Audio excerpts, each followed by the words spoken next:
কাল রাতের কথা ভুলে গেছেন? না মানে মানে বলেছি না, আমার কাছে কোনোদিন স্বামীর অধিকার দেখাবেন না। তাও আপনি কেন আমাকে স্পর্শ করলেন? তুমি উঠছিলে না তাই। আসলে চুপ করুন, একদম বাজে বকবেন না। আপনি কি ভেবেছেন দুদিন স্বামীর মতো করে ভালোবাসলে চুক্তি ক্যান্সেল হয়ে যাবে? কান খুলে শুনে রাখুন, আমি শুধু টুটুলকে ভালোবাসি। আমি তো তোমাকে ইচ্ছে করে স্পর্শ করিনি, মা তোমাকে দুপুরে খাওয়ার জন্য ডেকেছে তাই। আপনাকে শুধু বাবা মায়ের সামনে অভিনয় করতে হবে, আর রুমে আপনি আমার থেকে যথাসম্ভব দূরে থাকবেন। এই বলে নুসরাত টাওয়াল নিয়ে ফ্রেশ হতে চলে গেল। আমি দাঁড়ানো থেকে বসে পড়লাম। একটা মানুষ আমায় এতটা ঘৃণা করে, আমাকে যদি এতই খারাপ লাগতো তাহলে কেন সে আমায় বিয়ে করলো? কেন ও আমার জীবন নষ্ট করলো? আমি কি অন্যায় করেছিলাম যে আমাকে আমার স্ত্রীর ভালোবাসার পরিবর্তে ঘৃণা পেতে হচ্ছে? তারপর আমি দুপুরে খাওয়া দাওয়া শেষ করে একটু বাইরে বের হলাম। সারাদিন আমার মায়ের সাথে বেশ ভালোই কাটে নুসরাতের। আর আমার আব্বু তো নুসরাতকে 2-1 মিনিটের জন্য মন খারাপ করে থাকতে দেন না। নুসরাত তাদের সাথে থাকলে নিজের সব কষ্ট ভুলে যায়।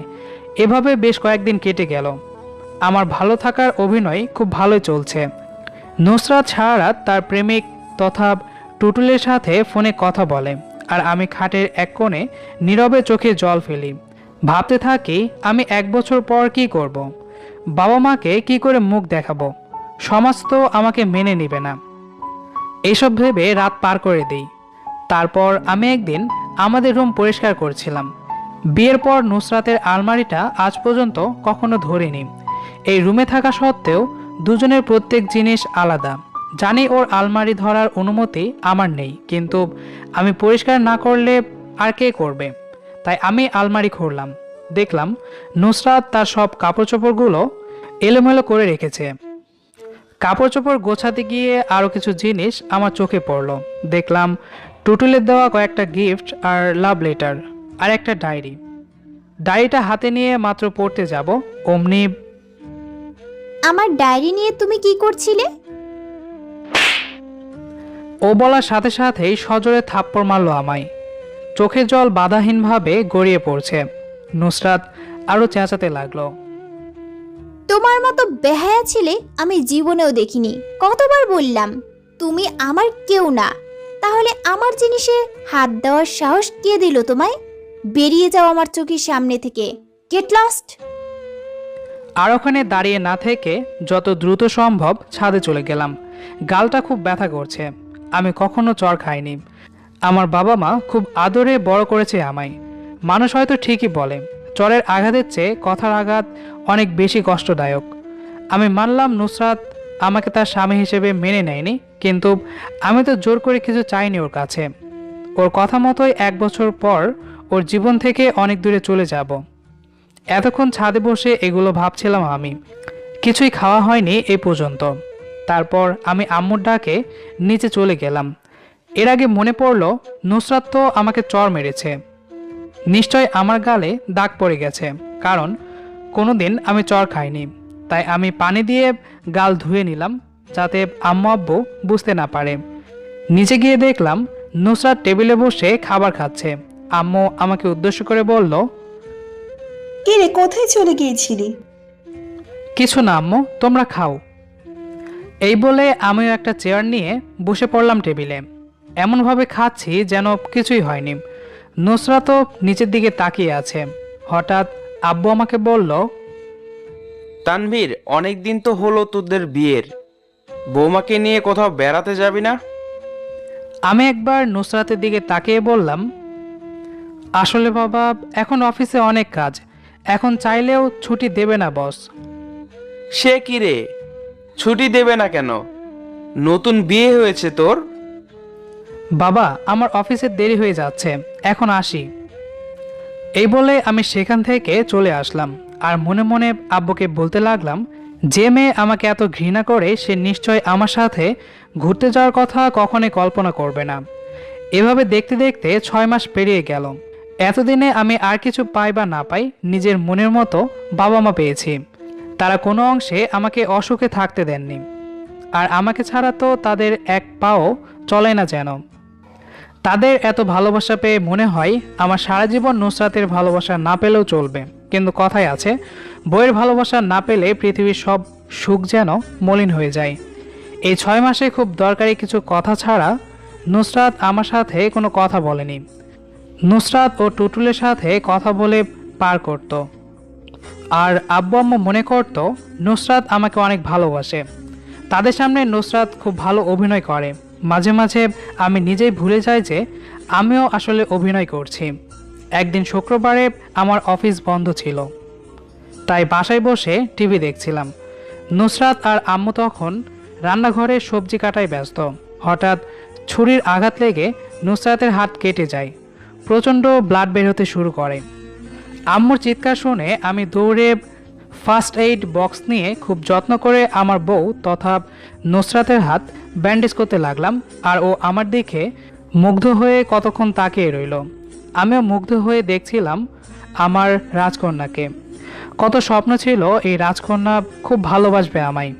মনের অজান্তেই চোখের কোণ থেকে স্রোতের মতো জল গড়িয়ে পড়ছে। না ব্যথায় নয় কষ্টে, এটা শুধুমাত্র অভিনয়। কেউ দেখে ফেলার ভয়ে তাড়াতাড়ি চোখের জল মুছে ফেললাম।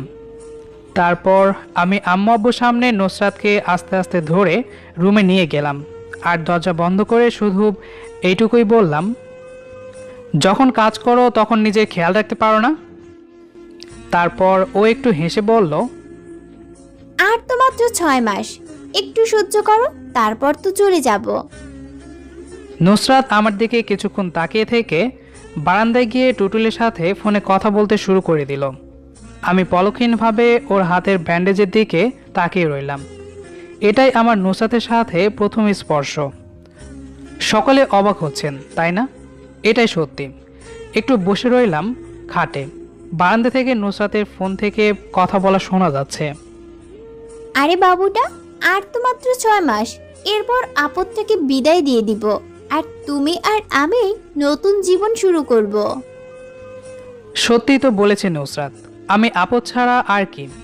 একটু অপেক্ষা করো নুসরাত, 6 মাস পর এই আপদ তোমার জীবন থেকে অনেক দূরে চলে যাবে। তোমার আর টুটুলের সুখের মাঝে আর কোনোদিন বাধা হয়ে দাঁড়াবে না।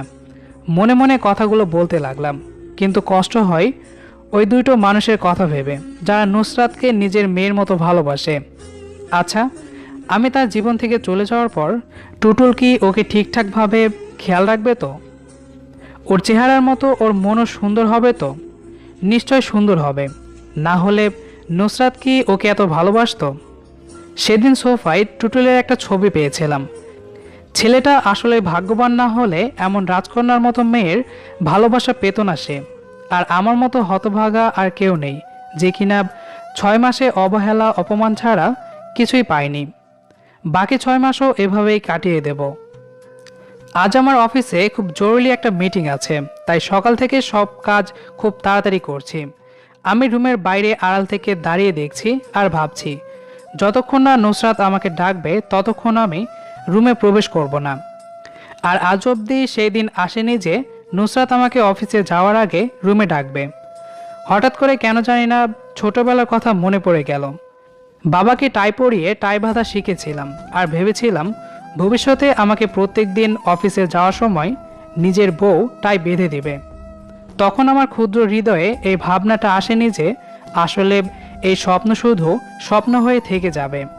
তারপর আম্মু ডাক দেওয়াই আমার ভাবনায় ছেদ হলো। রান্নাঘরে গেলাম, তখন আম্মু আমার হাতে নাস্তার ট্রে ধরিয়ে দিয়ে বলল, তানভীর, নুসরাতকে নাস্তাটা একটু রুমে দিয়ে আয় তো বাবা। এই সময় রুমে যাওয়া ঠিক হবে কি না তা ভাবছিলাম। তারপর আম্মু আবার বলল, যা বাবা, দেরি হয়ে যাবে তো, মেয়েটা এখনো না খেয়ে আছে। আমি জানি আমি এখন রুমে গেলে নুসরাত আমার ওপর ভীষণ রেগে যাবে। যা হওয়ার হবে, আমি যাবই। রুমের দরজার সামনে গিয়ে নক করলাম। ভাগ্যের কি নির্মম পরিহাস, নিজের রুমে নিজেই নক করে ঢুকতে হয়। তারপর নুসরাত আমার দিকে কিছুক্ষণ বিরক্তিকর ভাব নিয়ে তাকিয়ে বলল, কি চাই? মা নাস্তা পাঠিয়েছে। নিয়ে যাও, আমার এখন খেতে ইচ্ছে করছে না।